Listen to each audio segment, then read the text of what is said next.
Salam müəllimlər, hər birinizi xoş gördük. Mən FES Akademinin kurikulum üzrə olan təlimçisi Hikmət Müsalov. Bugünkü videomuzda sizinlə paylaşdığımız növbəti bir sınağın kurikulum üzrə olan testlərinə izah verəcəm. Onu da qeyd edim ki, sınaqlarımız davam edir. Siz də bu sınaqları və izahları qaçırmamaq üçün mütləq YouTube kanalıma abunə olun və videomuzu bəyənib paylaşmağı unutmayın. Başlayaq birinci sualımızdan. Azərbaycan dili dərsində şagirdlər işarələr haqqında mətn oxuduqdan sonra müəllim bu işarələr haqqında süni intellekt vasitəsilə karikaturalar hazırlanmasını istəyir. Daha sonra bu işarələrin həyatımızda rolu haqqında fikirlər yazmağı tapşırır. Verilmiş tapşırıqda inteqrasiyanın növünü müəyyən edin. Və bilirsiniz ki, çox önəmli mövzudur. Bu tip suallarda nə etməliyik? Baxırıq ki, tapşırıq Azərbaycan dili fənnindən verilib və biz burada süni intellekt vasitəsilə karikatur hazırlamalıyıq. Gördük ki, avtomatik ikinci fən var da burada. Yəni mənim kompüter bacarıqlarım olmalıdır. Yəni informatika biliklərim olmalıdır ki, mən bunun öhdəsindən gəlim və burada fənlər arası inteqrasiyanı artıq tapdıq biz. Və görürük ki, şagirdlərə verilən tapşırıq odur ki, mən mətni oxuyuram. Daha sonra fikirlər yazıram.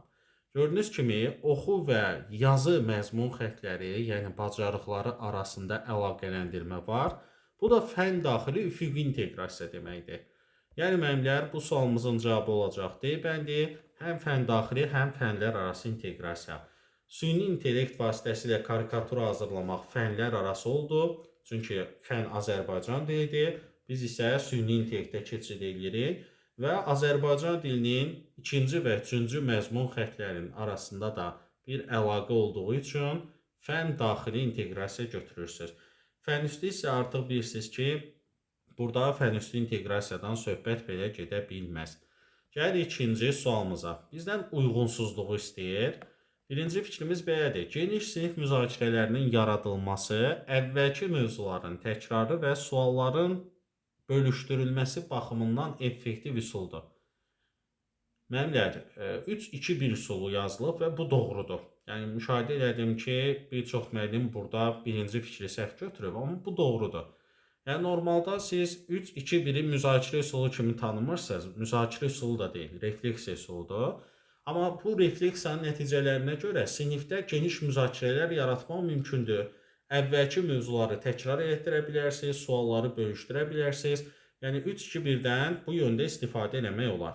Ona görə yanında doğru yazılıb, bu uyğunluluqdur. Biri atırıq, bizdən uyğunsuzluq istəyir. 2-də şagirdin düşünməsini optimallaşdırmaq, suallar formalaşdırmaq kimi bacarıqlar formalaşdıran üsuldur. Pivot cədvəli, bu da doğru verilib müəllimlər. Çünki düşünməni optimallaşdırmaq burada şagird özü düşünür. Nə bilirəm, nə bilmək istəyirəm, nə öyrəndim. Yəni düşüncəni həqiqətən də daha möhkəm vəziyyətə gətirir. Suallar formalaşdırmaq da burada müəllim, daha doğrusu şagird müəllimə sual ünvanlaya bilər. Yəni nəyi bilmək istəyirəm məqamında sual formalaşdırır, müəllimə müraciət edir ki, mən nəyi bilmək istəyərdim. Ona görə bu da doğrudur. 3-də layihə əsaslı, problem əsaslı öyrənmədə istifadə olunan tənqidi düşüncə və nəticə çıxarma bacarığını formalaşdıran üsuldur. SWOT analizi verilib. Bu da doğrudur. Çünki SWOT analizi həqiqətən də analitik bacarıqları, tənqidi düşüncəni, nəticə çıxarmaq kimi bacarıqları inkişaf etdirir. Ona görə də siz burada riskləri dəyərləndirirsiniz. Yəni verdiyiniz qərarın müsbət, mənfi cəhətlərini dəyərləndirirsiniz. Layihə əsaslı, problem əsaslı öyrənmədə də var bu. Amma fikir verin, yanında yanlış yazılıb. Niyə yanlış olsun ki? Bax, bu uyğunsuzluqdur.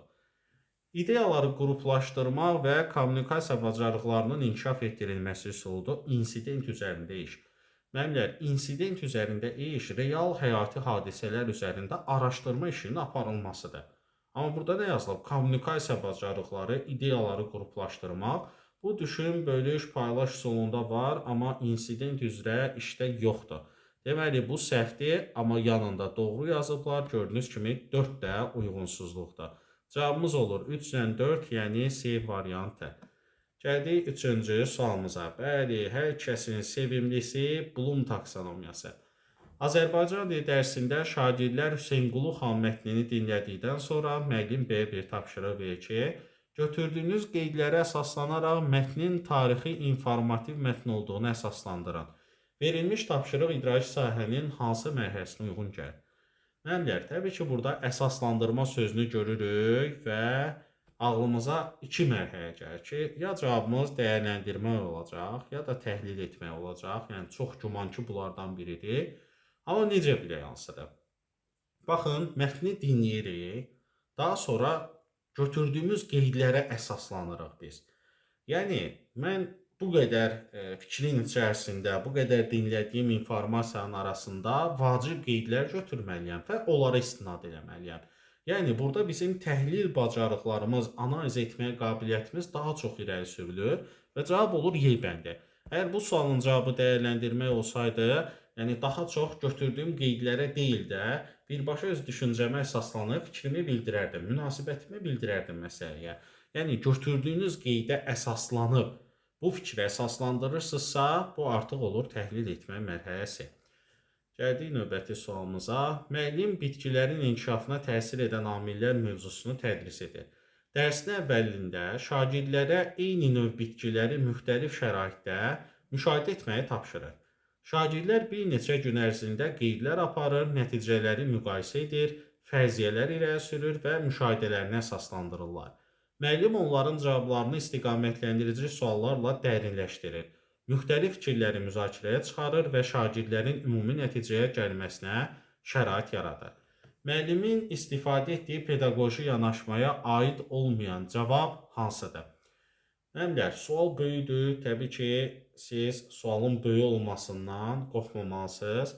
Yəni şərti yaxşıca təhlil etsəz, cavablar da gözümüzə aydın görünəcək. Yəni çox müdavim çalışır ki, tez variantlara baxsın, çünki düzgün cavab onların arasındadır. Amma tələsmək lazım deyil. Birinci verilən şərti qəşəng analiz edin ki, düzgün cavabı da rahat görə biləsiniz. Yoxsa bütün variantları bir-birinə oxşadacaqsınız. Yəni biz görürük ki, burada müəllimin bir səhvi yoxdur da. Müəllim şagirdə tapşırıq verib. Şagirdlər də burada qeydlər aparırlar, nəticələri müqayisə edirlər, fərziyyələr də irəli sürürlər. Yəni istiqamətlendirici suallar belə var. Yəni hər şey qaydasındadır. Müəllim fasilitatorluğunu da eləyir. Müəllim düzgün öyrənmə mühiti də qurub. Deməli mən düzgün olmayan bir cavab axtarıram da, mənfi bir cavab axtarıram. A bəndi yeni bilik şagirdlərin əvvəlki bilik və təcrübələri ilə əlaqələndirilərək mənimsədilir. Bu doğrudur müəllimlər. Çünki fikir verin ki, şagird bir neçə gün ərzində qeydlər aparır. Daha sonra müqayisə edirlər nəticələri, fərziyyələrini irəli sürürlər. Yəni istər-istəməz əvvəlki biliklərini istinad edirlər. Şagirdlər fərziyyələr irəli sürürlər, müşahidə aparırlar. Bəli, bunlar hamısı onsuz da var idi sualımızda. İstiqamətləndirici suallarla şagirdlərin müstəqil düşünməsini dəstəkləyir. Bəli, yəni bunlar hamısı yazılıb açıq şəkildə. Şagirdlər müxtəlif yanaşmaları müqayisə edir və ortaq nəticəyə gəlməyə çalışırlar. Bu da doğrudur, yəni açıq-açıq hər biri bildirilir. Amma Y bəndində şübhəli məqam var. Müəllim mövzu ilə bağlı elmi izahı əvvəlcədən təqdim edir. Şagirdlərin sonrakı fəaliyyəti isə əsasən həmin izahın doğruluğunu təsdiqləməyə xidmət edir. Bax, bu səhvdir. Çünki müəllimlər burada yekun nəticəni şagirdlər tapdılar. Yəni şagirdlər araşdırdılar, yekun nəticəyə gəldilər. Amma burada deyir ki, müəllim artıq elmi cəhətdən onun izahını verib şagirdlərə təqdim edir. Şagirdlər də sadəcə bunu yoxlayıblar ki, doğrudur yoxsa səhvdir. Bax, bu bizim sualımıza uyğun gəlmədi. Yoxdur, bizim buradakı şərtimizdə, situasiyamızda belə bir hadisə baş verməyib. Əksinə, müəllim onlardan fərziyyələr də dinləyib, daha sonra istiqamətləndirib də, amma Y bəndi doğru olsaydı, belə verməzdi ki, müəllim elmi izahı əvvəlcədən təqdim edib. Eləmiyib axı, axırda nəticə çıxarıblar. Deməli, Y bəndi səhv cavabımız oldu.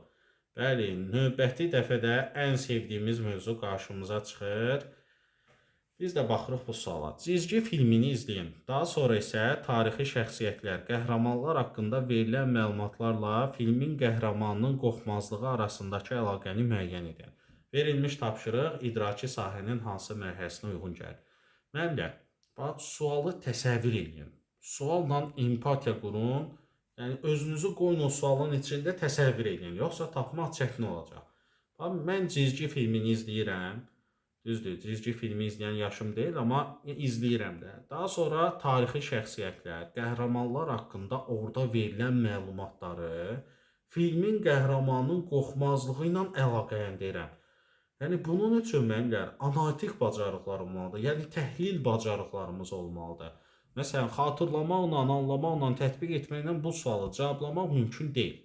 Nəyinsə, nəyinsə arasındakı əlaqəni tapmaq, nəyinsə, nəyəsə təsirini tapmaq və bunları tutuşdurmaq, müqayisə eləmək, bunlar hamısı təhlil etmək mərhələsindədir. Yəni filmin qəhrəmanı haqqında bir sual verir, daha sonra orada verilən məlumatlar haqqında sual verir. Bunların arasındakı əlaqəni tapmaq üçün mən o filmi təbii ki, təhlil etməliyəm. Cavabımız oldu Y variantı. 6.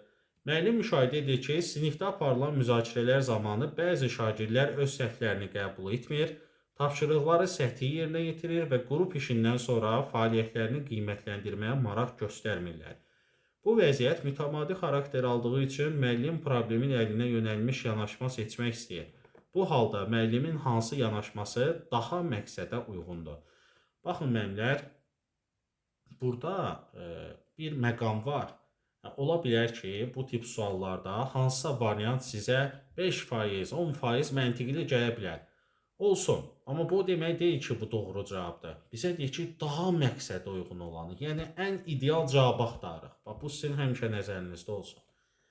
A bəndi, müəllim qrup fəaliyyətlərini yenidən təşkil edərək hər şagird üçün fərqli rol və vəzifələr müəyyənləşdirməlidir. Bu bilirsiniz nə vaxt doğru olardı? Əgər burada sırf şagirdlərin iş bölgüsündə problem olsaydı, bəli, mən rolları, vəzifələri müəyyənləşdirərdim. Amma burada belə bir problem olmayıb ki, sadəcə şagirdlər səhvlərini qəbul eləmirlər. Bax, görürsünüz bunu. Daha sonra öz nəticələrini qiymətləndirmirlər, dəyərləndirmirlər. Bax, bu hissələr bizim açar məqamlarımızdır. Ona görə deyirəm ki, yəni cavablara qaçmayın ki, mən bunlardan biri fərqlidir, götürün. Siz sualın şərtini yaxşıca təhlil etməlisiniz. Bu zaman bütün cavablar sizə aydın olacaq. B bəndinə baxın, müəllim qiymətləndirmə meyarlarını sərtləşdirərək tapşırıqların yerinə yetirilməsinə nəzarət artırmalıdır. Nə ehtiyac var? Tutaq ki, mən meyarları sərtləşdirdim. Yəni bu şagirdləri daha da həvəsləndirəcəkmi? Onların öz fəaliyyətlərini qiymətləndirməyə? Yox, təbii ki. Müəllim arzu olunmaz davranış nümayiş etdirən şagirdlərlə fərdi söhbətlər aparmalıdır, valideynləri də prosesə cəlb etməlidir. Yəni bu məsələni valideynlərlə danışmağımız və ən əsası da valideynləri bura cəlb eləməyimiz də doğru addım olmaz. Təbii ki, yəni biz əməkdaşlıq etməliyik, bəzi hallarda müraciət etməliyik. Amma burada sadəcə şagirdlərin refleksiya etməsinə yönələn bir iş görməliyəm. Refleksiya eləsinlər. Bunun üçün valideynləri prosesə niyə cəlb eləyək? Bax, D bəndinə baxın, müəllim şagirdlərin öz fəaliyyətlərini təhlil etmələri, səhvlərinin səbəblərini müəyyənləşdirməli və növbəti addımları planlaşdırmaları üçün refleksiya imkanları yaratmalıdır. Bax, bu, çünki elə yuxarıdakı şərtdə bizə deyir ki, şagirdlər öz səhvlərini qəbul eləmirlər və öz fəaliyyətlərini qiymətləndirmirlər. Bax, D bəndini eləsəm, təhlil eləyəcəklər, səhvlərini tapacaqlar, refleksiya da eləyəcəklər. Qalır Y bəndi, müəllim bütün sinif üçün davranış qaydalarını yenidən elan edib, onların pozulmasına görə vahid nəticələr müəyyən etməlidir. Bu da doğru deyil müəllimlər. Burada qayda pozuntusundan söhbət getmir. Burada əsasən şagirdin öz davranışını, öz fəaliyyətini refleksiya etməsi, qiymətləndirməsindən söhbət getdiyi üçün D bəndi bizim doğru cavabımız olur. 7.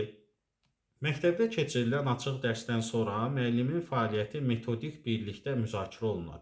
Müşahidə edən müəllimlər qeyd edirlər ki, dərs dəqiq planlaşdırılmış olsa da, şagirdlər əsasən müəllimin göstərişlərini yerinə yetiriblər, öz ideyalarını irəli sürmək, fərqli həll yollarını sınamaq və bir-birinin fikirlərini əsaslandırmaq üçün imkan əldə etməyiblər. Müəllim isə bildirir ki, bu yanaşma dərsin idarə olunmasını asanlaşdırır və mövzunun vaxtında başa çatmasına kömək edir. Müəllimin mövqeyi aşağıdakı fikirlərdən hansına ziddir? Görürük ki, müəllimin yanaşması doğru deyil. Yəni biz şagirdləri dinləməyək, onlara qulaq asmayaq ki, vaxtımız az geçsin. Təbii ki, belə bir yanaşma doğru ola bilməz, səhv addımdır. İndi bizə deyir ki, nəyə ziddir? Bax, zid Yəni nəyi pozub, onu axtarırıq. A bəndi deyir ki, müəllim bütün şagirdlərin eyni nəticəyə gəlməsi üçün fəaliyyətləri vahid qayda üzrə təşkil etməlidir. Amma baxın, söhbət nəticəyə gəlməkdən, gəlməməkdən getmir. Müəllim nəyi pozub? Şagirdlərin ideyalarını dinləməyib. B bəndi dərs prosesində müəllimin əsas vəzifəsi mövzunu tam və ardıcıl təqdim etmək, şagirdlərin isə təqdim olunan məlumatı dəqiq mənimsəməsini təmin etməkdir. Xeyr müəllimlər, məqsəd nə olub? Vaxta qənaət eləmək. Dərsin səmərəliyi ilk növbədə planlaşdırılmış məzmunun vaxtında tamamlanması ilə qiymətləndirilir. Xeyr, dərsin səmərəliyi bilirsiniz ki, axırda aldığımız nəticə ilə qiymətləndirilir ki, biz dərsin məqsədinə nə qədər nail olduq. Mövzunun möhkəmləndirilməsi üçün müəllimin hazırladığı nümunələrin şagirdlər tərəfindən eyni üsulla icra edilməsi kifayət hesab olunur. Təbii ki, eyni üsul sözü də burada doğru olmadı. Qalır Y bəndi. Təlim prosesi elə qurulmalıdır ki, şagirdlər öz fərziyyələrini irəli sürsün, müxtəlif həll yollarını müqayisə etsin, arqumentlərini əsaslandırsın və s. Bax, budur da, bizim sualımızda bu yox idi. Biz bundan şikayətləndik. Ona görə də Y bəndini götürürük ki, müəllim şagirdlərin fərziyyələrini dinləməyib. Gəldik növbəti sualımıza. Bəli, yeni və maraqlı bir nəzəriyyə, yəni imtahan çərçivəsinə bu ilə əlavə olunmuş Carl Jung'un psixoloji tiplər nəzəriyyəsi. Müəllim dərsin sonunda şagirdlərə gündəlik həyatda rast gəlinən bir problemi təqdim edir. Şagirdlərdən biri problemin hazır həllini qəbul etməyə əvəzinə müxtəlif ehtimallar irəli sürür, gələcəkdə yarana biləcək vəziyyətləri proqnozlaşdırır və sinif yoldaşlarını da fərqli ssenarilər üzərində düşünməyə təşviq edir. O, mövcud faktlardan çox onların doğura biləcəyi imkanlarla maraqlanır və müzakirə zamanı fikirlərini açıq şəkildə bölüşür. Şagirdin davranışı daha çox hansı şəxsiyyət tipinə uyğundur? Nəmlər, görürük ki, daha çox faktlarla iş görməkdənsə, o gələcək yönümlü düşünür. Yəni, belə deyək də, uzaqgörənlik edir. Fikirləşir ki, nələr baş verə bilər, gələcəkdə nələr yaşana bilər. Bu intuisiya deməkdir. Yəni öz intuisiyası ilə belə bir nəticə çıxarır və görürük ki, bunu tək başına uzun müddət düşünmür, öz daxilində analiz etmir. Əksinə yoldaşlarını dialoqa səsləyir, təşviq edir və fikirlərini onlarla bölüşür. Biz bu addımdan başa düşürük ki, bu insan ekstravertdir. Çünki introvert olsaydı tək düşünəcəkdi, uzun müddətdə analiz edib sonra kiməsə danışacaqdı. Amma ekstravert artıq indidən məsləhətləşir, görürsünüzmü? Ona görə cavabımız olur, D bəndi ekstravert şəxsiyyət tipidir, yoldaşlarla ünsiyyətə can atdığı üçün və intuisiyadır ki, dəqiq faktla, dəlillə iş görmür, əksinə uzaqgörənlik edir. İntuisiyası ilə hiss edir ki, gələcəkdə nələr ola bilər, nə işlər görmək olar. Növbəti sualımız, məktəbdə təhlükəsiz internet mövzusunda layihəyə rəhbərlik edən şagird təqdimatdan sonra komanda üzvlərindən birinin onun rəhbərlik bacarığını tənqid etdiyini eşidir. O əvvəlcə özünü narahat və incimiş hiss etdiyini anlayır və bu hisslərin qərarlarına necə təsir edə biləcəyini dərk edir. Buna görə də təsir reaksiya vermək əvəzinə əvvəlcə öz emosiyalarını və narahatlığının səbəbini təhlil edir, daha sonra komanda ilə müzakirə aparmağa qərar verir. Verilmiş situasiya əsasən bu şagirddə emosional zəkanın hansı komponenti daha aydın müşahidə olunur? Müəllimlər, burada çox şey sadalayıb deyə, mən fikir verirəm ki, bəzi müdavimlər burada özünü idarə etməyə götürürlər. Amma özünü idarə etmə tam formalaşmayıb da burada. Çünki biz demişik ki, özünü dərkdə hisslərini tanıyır, daha sonra ikinci məqam artıq onları düzgün idarə etməkdir. Burada hələ biz idarə görmürük. Burada bax, səbəb təhlil edir, burada dərk edir, burada anlayır, hələ indi başa düşür. Bax, ona görə özünü dərk komponentinin tərifi budur. Özünü dərk yüksək intuisiya və düzgün nəticə çıxarmağın əsasıdır. Gördünüz, şagird də burada eyni şey elədi. Düzgün nəticə çıxartdı, yəni öz hisslərini tanıdı, anladı, oldu özünü dərk komponenti. Yəni C bəndini götürmüyün. Növbəti sual, müəllim şagirdlərə bir ay ərzində tamamlanmalı olan araşdırma layihəsi tapşırır. Şagirdlərdən biri mövzu üzrə kifayət qədər məlumat toplasa da, işini mərhələlər üzrə təşkil edə bilmədiyi üçün layihəni vaxtında başa çatdırmır. O problemin səbəbini başa düşsə də, fəaliyyətini sistemli şəkildə qurmada çətinlik yaşayır. Müəllim bu çətinliyin aradan qaldırılması üçün hansı addımı atsa daha məqsədə uyğun olar? Bax, yenə bayaqki məntiqimiz, yəni biraz uyğun gələni yox, tam uyğun gələni götürməliyik. Və problemimiz nədir? Şagird layihəni vaxtında başa vura bilmir, çünki mərhələlər üzrə düzgün planlaya bilməyib işini. Bizim problemimiz budur. A bəndi, müəllim şagirdlə müntəzəm olaraq layihənin gedişini müzakirə edib, ona görülən işlə bağlı formativ əks əlaqə təqdim edə bilər. Burada niyə doğru deyil? Burada niyə doğru deyil? Çünki müəllimlər layihənin gedişini müzakirə edib, ona görülən işlə bağlı formativ əks əlaqə. Aha, burada məsələ odur ki, biz şagirdin hansı bacarığını formalaşdırmalıyıq? Biz çalışmalıyıq ki, şagird işini düzgün ardıcıl planlaya bilsin. Çünki işini mərhələlər üzrə planlaya bilməyib də, düzdür? İndi əks əlaqə qurmaqla, yəni bunu aradan qaldırmaq olmur. Çünki dəqiq problem nədirsə, ona yönələn cavab axtarırıq. Məsələn, bu sizə məntiqli gəlirsə saxlayaq, ən axırda bir də danışarıq. Məsələn, B bəndi, müəllim şagirdə fərdi öyrənmə xüsusiyyətlərinə uyğun əlavə mənbələr verir. Mənbəyə nə ehtiyac var? Onsuz da deyək ki, kifayət qədər məlumat toplayıb da, sadəcə planını düz aparmayıb.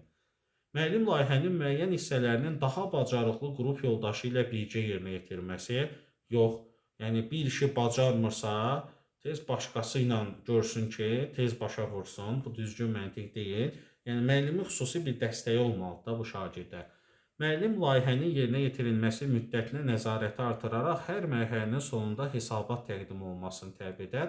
Bu şagirdi yorar müəllimlər. Yəni, hər mərhələyə vaxt ayıraq, onu nəzarət eləyək.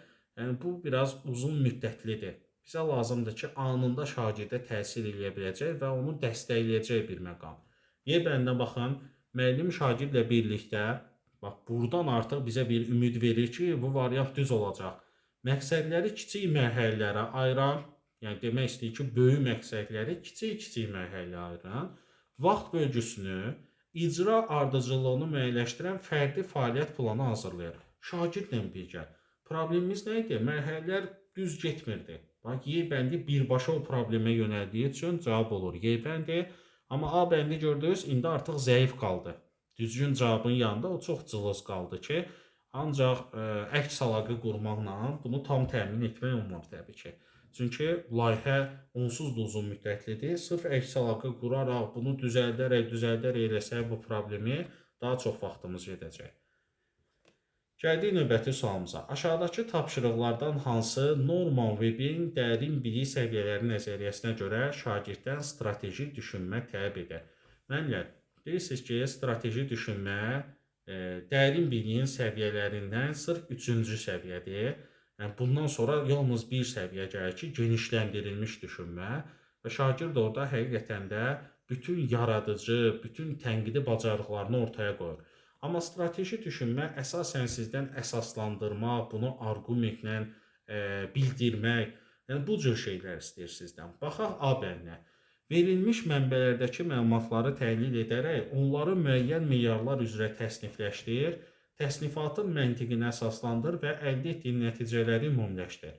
Baxın, təsnif etmək, məntiqi əsaslandırmaq, nəticələri ümumiləşdirmək, bunlar hamısı demək olar ki, səbəb-nəticə əlaqəsi üzərində qurulub və bu daha çox ikinci mərhələdir. Yəni, ikinci səviyyədir daha doğrusu.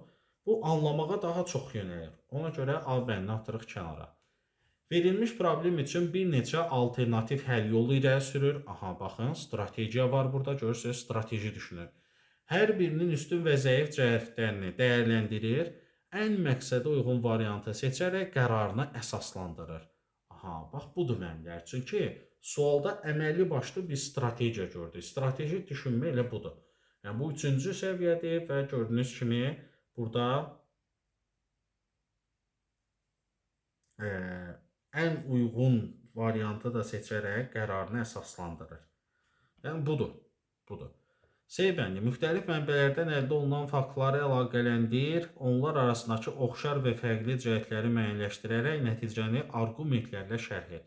Görürsünüz, burada da oxşar və fərqliliyi tapmaq, əlaqə qurmaq şərh etmək. Bu da ikinci səviyyədir, müəllimlər anlamağa yönəlir. Daha sonra təqdim olunan məlumatlardan istifadə etməklə hadisələr arasındakı səbəb-nəticə əlaqəsini modelləşdir, əlaqələrin xarakterini izah et. Yəni bu da anlamağa yönəlib ikinci səviyyədir. Verilmiş nümunələri müəyyən meyarlar əsasında müqayisə et, onların uyğunluq səviyyəsini qiymətləndir və qənaətini əsaslandırmış şəkildə təqdim et. Burada da müəllimlər müqayisə et deyir, qiymətləndir deyir. Yəni burada əslində strateji düşünmə yoxdur. Amma B bəndində var. Çünki bunu oxuyan kimi hiss elədik ki, həqiqətən də bir problemə həlli yolu axtarırsa, özdə bir neçə hər birinin üstün və mənfi cəhətlərini dəyərləndirir, ən uyğun variantı seçib qərarını əsaslandırsa, birincisi arqumentlə əsaslandırmaq, daha sonra təhlil eləmək, bunlar strateji düşünmədə daha çoxdur. Cavabımız oldu B variantı. 12. Müəllim enerjiya qənaət haqqında problemin həllinə şagirdləri aktiv şəkildə cəlb edir. Məqsəd, layihə əsaslı öyrənmədən istifadə edərək şagirdlərdə həyati bacarıqlar formalaşdırmaqdır. Aşağıdakı fəaliyyətlərdən hansı müəllimin yanaşmasına daha çox uyğundur? Baxaq. Müəllim layihənin məqsədini, fəaliyyət mərhələlərini və qiymətləndirmə meyarlarını əvvəlcədən müəyyənləşdirir. Şagirdlər isə verilmiş tapşırıqları icra edirlər. Müəllimlər, layihənin məqsədini müəyyənləşdirmək, burada hər şeyi müəllim elədi. Bax, belə görürük. Çünki layihənin bütün məqsədini, fəaliyyət mərhələlərini, əslində onu şagird düşünməkdə, planı şagird cızmalıdır. Hər şeyi müəllim eləyir, şagird isə sadəcə tapşırıqlara riayət etsə, bu uyğun bir cavab deyil. Müəllim şagirdlərə müxtəlif mənbələr təqdim edir və onların bu mənbələrdən istifadə qaydasını izah edir, araşdırma istiqamətlərini müəyyənləşdirir. Yenə müəllim elədi hər şeyə, şagirdə heç nə qalmadı. Görürsünüz, araşdırmanın istiqamətini də müəllim müəyyən edir. Müəllim şagirdlərlə birlikdə problemin səbəblərini müəyyənləşdirir, mümkün həll yollarını müzakirə edir, qərarların qəbulunda istiqamətləndirici rol oynayaraq layihənin bütün mərhələlərində fasilitator kimi dəstək verir. Bax, bu doğrudur. Çünki biz şagirdlərimizi layihə əsaslı öyrənməyə cəlb eləmişiksə və həyati bacarıqlar formalaşdırmaq istəyiriksə, scaffolding edirik, belə deyək, yaxın inkişaf zonası yaradırıq. Problemin səbəbini müəllim tək özü eləmir ki, şagirdlə birgə eləyiblər, mümkün həll yolu danışılıb, istiqamət verilib. Bu niyə səhv olsun? C bəndi doğrudur. Baxırıq D-yə, müəllim layihənin gedişində yalnız aralıq nəticələri qiymətləndirir, yaranan çətinliklərə uyğun yeni tapşırıqlar verir. Bu doğru deyil. Niyə yalnız aralıq nəticələri qiymətləndirim ki, ümumiyyətlə yekun nəticəni də, layihənin bütün gedişini də dəyərləndirmək lazımdır. Müəllim layihənin yekun məhsulunu prioritet hesab edir, şagirdlərin fəaliyyətini hazır nümunələr və dəqiq göstərişlər əsasında istiqamətləndirir. Bu da doğru deyil müəllimlər. Çünki layihədə məhsul nə qədər önəmli olsa da, şagirdin fəal iştirak edib etmədiyini, yəni onun fəaliyyətini də qiymətləndirmək önəmlidir. Ancaq nəticəyə yönəlmək olmaz. C bəndi doğrudur. 13. Müşahidə ilə bağlı yanlış fikri müəyyən edin. Müşahidə zamanı əldə edilən məlumatlar müəllimə şagirdin inkişaf dinamikasını izləməyə və növbəti təlim qərarlarını müəyyənləşdirməyə kömək edə bilər. Təbii ki, bu doğrudur müəllimlər, çünki müşahidə nəticəsində şagird haqqında məlumat toplayırsınız, onu izləyirsiniz və növbəti dəfə üçün planlar qurursunuz. Düppədüz. Müşahidə nəticələrinin sistemli şəkildə qeydə alınması onların sonradan təhlil edilməsini və qiymətləndirmədə istifadəsini asanlaşdırır. Bu da doğrudur. Müşahidəni niyə edirik? Boşuna eləmirik ki, oradan biz məlumat toplayırıq və çalışırıq ki, onu qeydə alaq ki, sonra da bizə lazım olacaq.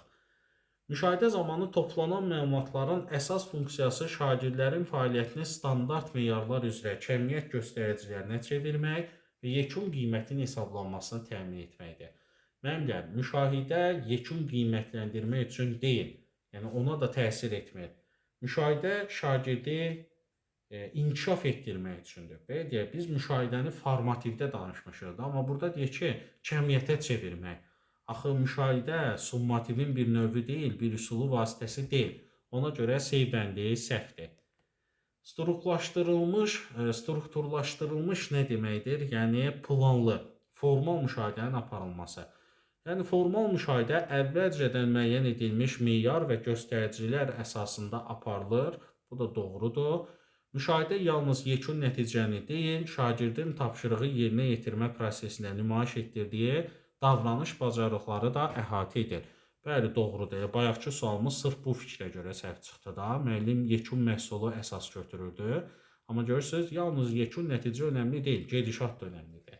C bəndi bizim yeganə doğru cavabımızdır. Yəni, orada kəmiyyət sözü səhv vurğulanıb. 14. Müəllim tədris prosesində Kahoot platformasından istifadə etməyi planlaşdırır.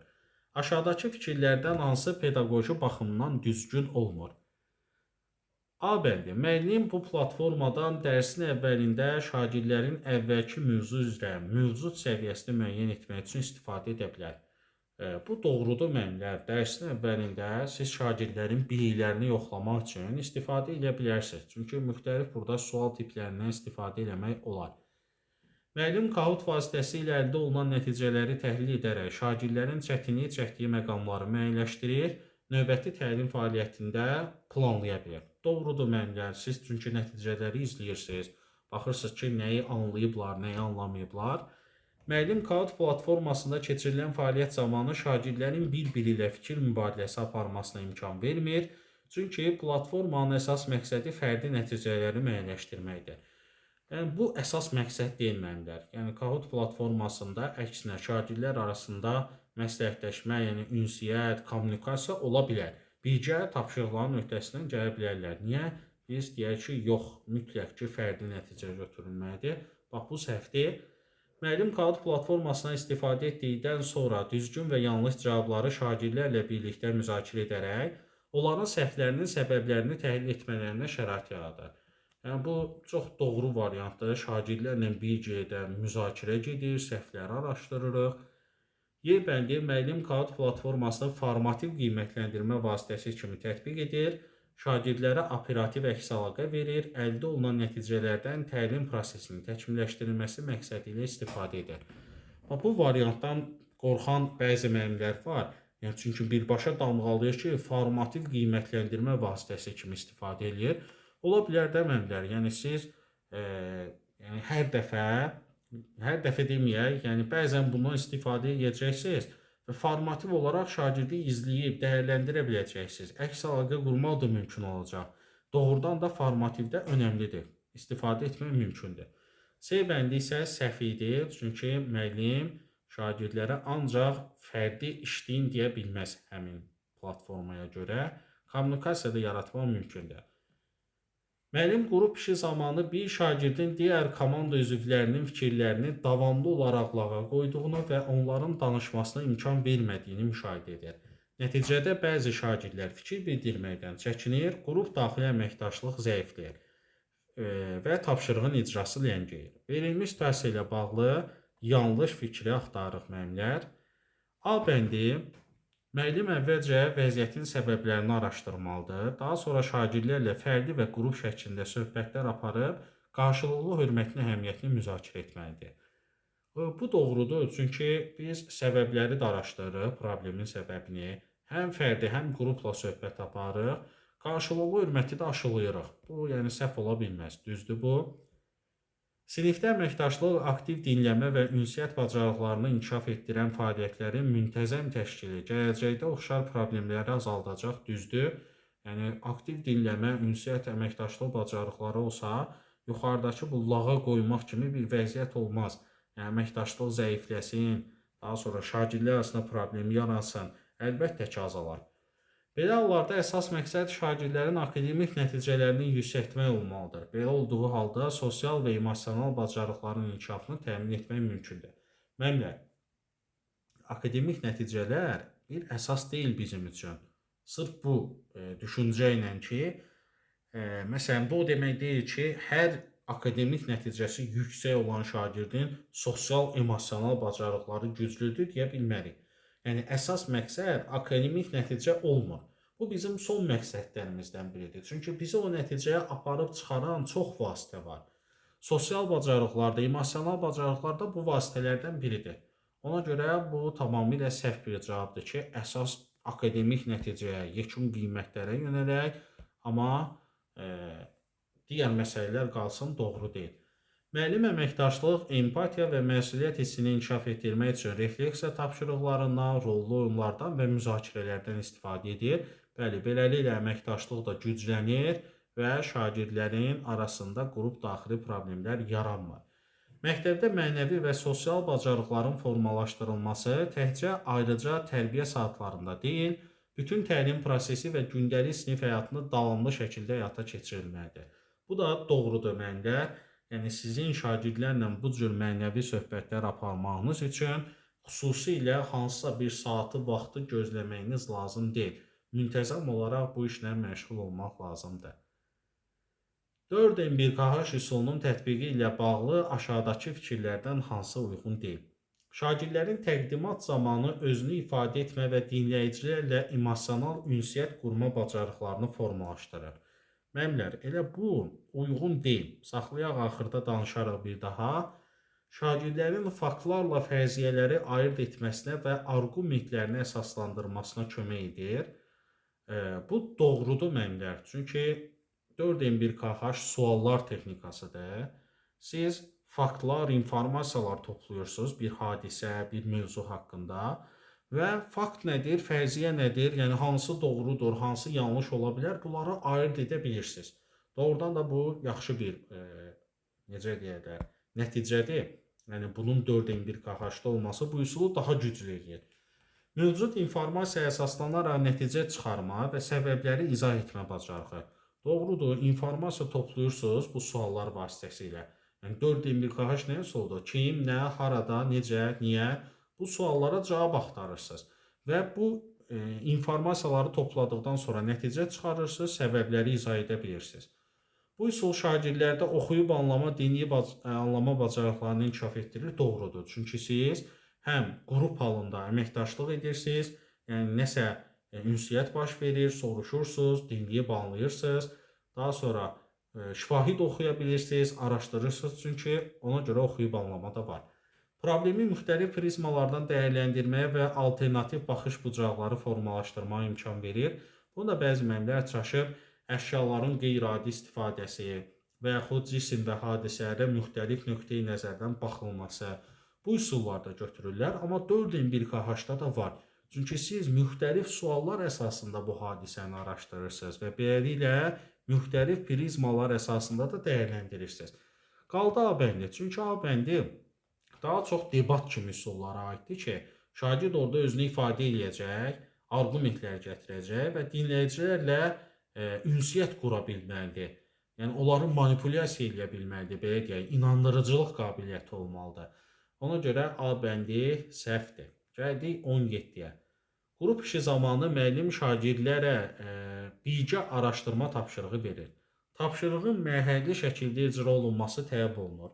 Müəllim müşahidə edir ki, öyrənmə çətinliyi olan bir şagird tapşırığın ümumi məzmununu qismən başa düşsə də, konkret addımları ardıcıl şəkildə yerinə yetirməkdə çətinlik çəkir və qrupdakı digər şagirdlər onun yerinə o işi görməyə başlayırlar. Bu isə həm şagirdin passivləşməsinə, həm də qrup daxilində əməkdaşlığın pozulmasına gətirib çıxarır. Müəllim hansı addımı atsa daha məqsədə uyğun olar. Bax, bunu axtarırıq. Şagirdin tapşırığı yerinə yetirə bilmədiyini nəzərə alaraq onu qrupdan ayırıb fərdi tapşırıqlarla məşğul etmək. Müəllimlər, bunu həmişə demişəm, situasiyalarda bir şey alınmırsa, tamamilə onu şagirdlərin əlindən alaq, dayandıraq. Bu doğru deyil də, mən bərpa eləməliyəm. Unutmayın ki, situasiya suallarını yaxşı yazmaq üçün ən düzgün cavab bərpa eləyən, hər şeyi düzəldən bir variant olmalıdır. Bəli, tapşırığın icrasını sürətləndirmək üçün digər şagirdlərə həmin şagirdin hissəsini də yerinə yetirməyə icazə veririk. Yəni bu hala göz yumuruq, bu da doğru deyil. Çünki o şagird qaldı kənarda. Digərləri aktiv oldu, bu şagird qaldı inkişafdan geri. Tapşırığı daha kiçik və idarə oluna bilən mərhələlərə bölmək, vizual və ya sadələşdirilmiş təlimatlar təqdim etmək və şagirdə fərdi dəstək göstərmək. Bəli, bu doğrudur.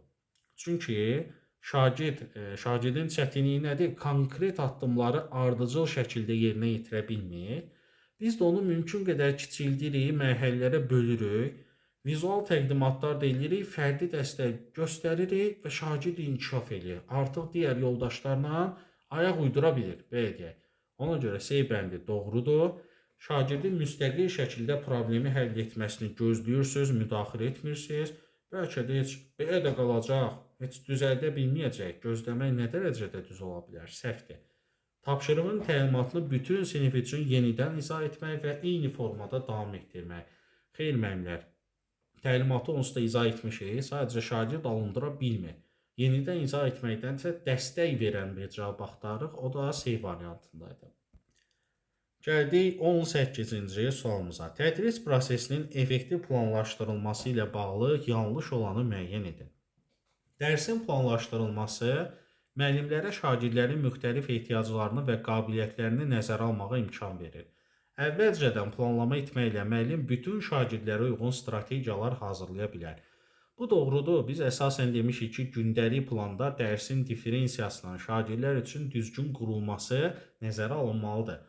Yəni siz bugün seçdiyiniz üsulları, daha sonra tapşırıqları şagirdlərə uyğun götürməlisiniz də. Ona görə bu doğru fikirdir. Dərsi effektiv planlaşdırmaq müəllimlərə materialı səmərəli çatdırmaq imkanı verir. Bu həm də onlara dərs zamanı yarana biləcək gözlənilməz çətinliklərin öhdəsindən gəlməyə hazır olmağa kömək edir.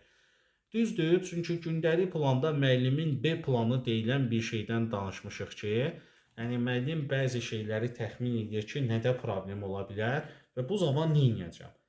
C bəndi dərsin gündəlik planlaşması müəllimə dərsdə keçəcəyi mövzunu dəqiq müəyyənləşdirməyə, həmçinin dərs prosesində şagirdlər arasında yaranan konfliktlərin həll olunmasına istiqamət verir. Müəllimlər, konfliktlərin həll olunması gündəlik planımızda yoxdur. Həm də biz nə bilirik ki, hansı konflikt olacaq, necə olacaq? Yəni bu sırf bundan asılıdır da həll olunması. Ona görə bax bu səhvdir. Daha sonra dərsin planlaşdırılması müəllimlərə dərs üçün mövcud vaxtı səmərəli idarə etməyə kömək edir, adekvat vaxtın ayrılmasına səbəb olur. Bu da doğrudur. Vaxt itkisi yaşamırsınız da ona görə. Effektiv planlaşdırılmış dərs müəllimlərə məzmunu və fəaliyyətləri məntiqi və ardıcıl şəkildə təşkil etməyə kömək edir. Bu da ona səbəb olur ki, dərs rəvan keçir, hamısı düppədüzdür. C bəndi sırf bu konflikt məsələsinə görə səhv çıxdı. 19. Aşağıdakı fikirlərdən hansı Albert Bandura'nın sosial öyrənmə nəzəriyyəsinin prinsiplərinə uyğun deyil? Şagird başqasının davranışının nəticələrini müşahidə etməklə öz gələcək davranışını dəyişə bilər. Bəli, müşahidə edirsə, Bandura'nın sosial öyrənmə nəzəriyyəsinin əsas prinsipi nədir? Müşahidə əsaslı öyrənmə. Baxırsan, insanları izləyirsən, təqlid edirsən, öyrənirsən, deməli A bəndi doğrudur. B bəndi. Şagird sinif yoldaşının müsbət davranışına verilən mükafatı müşahidə etdikdə, gələcəkdə həmin davranışı göstərməyə daha çox meyl edə bilər. Bu da doğrudur. Yenə sinif yoldaşını izləyir, müşahidə edir ki, müsbət bir davranış sərgilədi, mükafat da aldı. Mən də ona meyl edəcəm, mən də təkrarlamaya çalışacağam. Şagirddə müəyyən bacarıqların inkişaf etdirilməsi onun arzu olunmaz davranışlarının tam aradan qalxmasına əsas vasitə hesab olunur. Bu səhvdir. Çünki burada müşahidə əsaslı öyrənmə yoxdur. Bu bizə nə deyir? Deyir ki, yəni şagirdinizin mənfi davranmasının səbəbi onun bacarıqsız olmasıdır. İstəyirsinizsə yaxşı davransın, bacarığını inkişaf etdirin. Bu isə Roskilinin əməkdaşlıq və proaktiv həllər nəzəriyyəsində və yanaşmasında bildirilir. Yəni Roskili bizə deyir ki, şagirdin davranış pozuntusu varsa, iki də ehtimal var. Ya bu şagirdin problemi var, tapıb birlikdə həll etməlisiniz, ya da bu şagirddə ona uyğun bacarıqlar formalaşdırmalısınız. Bax, bu həmin ideya olduğuna görə Bandura'ya aid deyil. İnsanlar yeni davranışları başqalarını müşahidə etməklə, onları təqlid etməklə öyrənirlər. Bəli, az öncə dedik. Davranışın formalaşmasında fərdin şəxsi xüsusiyyətləri, davranışı, mühiti qarşılıqlı təsir göstərir. Bəli, müəllimlər, bu da doğrudur. Təbii ki, davranışın formalaşmasında bizim davranışımız və mühitimiz qarşılıqlı təsir göstərir. Bəli, yəni mühitdən biz baxırıq, sosial əlaqələrlə öyrənirik. Bunlar hamısı doğru, C bəndi səhv. Və sınavımızın sonuncu sualı. Məktəbdə bütün şagirdlərin eyni formada geyinməsi məcburidir. Yəni bu qaydadır. Bir şagird düşünür ki, sağlamlıq vəziyyətinə və ya dini xüsusiyyətlərinə görə fərqli geyimə ehtiyacı olan şagirdlər üçün istisna nəzərdə tutulmalıdır. O, bu məqsədlə məktəb rəhbərliyinə əsaslandırılmış müraciət hazırlayar və qaydanın yenidən nəzərdən keçirilməsini xahiş edir. Kolbergin mənəvi inkişaf nəzəriyyəsinə görə şagird hansı mərhələyə uyğun davrandı? Burada diqqətli olun, yəni məktəb rəhbərliyinə müraciət eləmək, yəni səlahiyyətli şəxsə müraciət etmək kimi düşünüb, gedib D bəndini götürməyin. Çünki orada da səlahiyyətli şəxsə müraciət etmək olsa da, orada əsas məntiq sosial nizamın qorunmasıdır. Yəni burada sən qaydaları şərtsiz qəbul edirsən və deyirsən ki, hər kəs də qaydalara riayət eləsin. Mən pozmuram, siz də pozmayın. Çünki cəmiyyət bütövdür, biz ona ziyan vurmamalıyıq. Bax bu cür düşünün. Amma burada nə edir? Bir hazır qayda var, bu qaydanı mühakimə eləyir. Deyir ki, bu qayda ədalətli deyil. Görürsünüzmü? Ədalətlilik, bərabər hüquqluq prinsipinə əsaslanan məmlər A bəndində verilən sosial müqavilədir. Görürsünüz? Yəni sosial müqavilə və yaxud sosial razılıq adlanır da bu mərhələ. Razılıq, yəni razılaşacaqmı bu qayda ilə? Görürsünüzmü? Razılaşmır, deyir ki, düz deyil, insanların sağlamlıq vəziyyətini nəzərə almır. Ona görə qaydanı xahiş edirəm ki, yenidən nəzərdən keçirək. Aydındır? Yəni, bu dördüncü mərhələ olan sosial nizamı qorumaq bu qaydaya riayət edəcəkdir. Deyəcəkdir ki, qayda varsa pozmayın da, düz deyirlər. Beşinci mərhələ sosial müqavilə buradakı reaksiyanı verəcək ki, yəni bu qayda adil deyil, ədalətli deyil, yenidən bunu tənzimləyin. Altıncı mərhələ isə deyəcək ki, bu insanlar yazıqdır axı, istidən bişirlər, onlara rahat deyil. Məsələn, belə rəhimli, mərhəmətli cümlələr işlədəcəkdir. Olacaqdır universal etik prinsiplər. Yəqin ki, başa düşdünüz ki, dördüncü mərhələ digərlərindən nə üçün fərqlənir. Bax, belə müəllimlər, nə sualınız olsa rəylərdə qeyd edə bilərsiniz. Bir daha xatırladım ki, videomuzu bəyənin, paylaşın. Bu cür maraqlı sualların, sınaqların davamlı olmasını istəyirsinizsə, kanalıma abunə olun. Abunə sayının qalxdığını, biraz da qalxdığını görsəm, biləcəm ki, sınaqları istəyirsiniz və mən də başlayacağım davam eləməyə. Sağ olun, növbəti izahlarda görüşənədək.